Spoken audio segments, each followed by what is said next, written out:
Hey, what's up, guys? My name is Samad, and welcome back to my YouTube channel CodeWithMaddy. So, in this video, we are going to make a program that will print the number entered by the user. So, first of all, as usual, we include the header file, that is iustream, and after that, we are using the namespace std, right?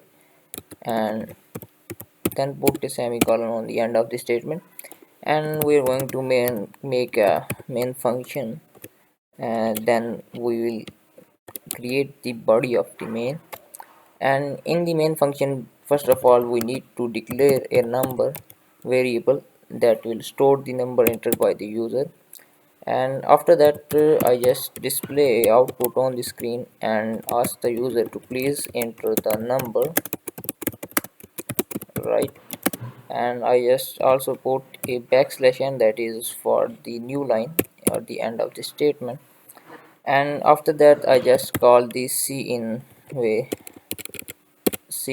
to take the input from the user, and I just save the input in the number variable. And after that, I just display number using the cout statement, and just write a message: you enter uh, the number, and put a colon. Also here we need to display the number using number variable, right? And after that, I just put handle to make the new line or the end of the statement. And after that, we are just write return 0 method.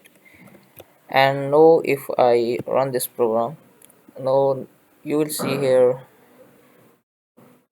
it show the a message: please enter the number. I just enter 1 2 3 4 5 as usual, and here it's show me the message: you enter the number 2133.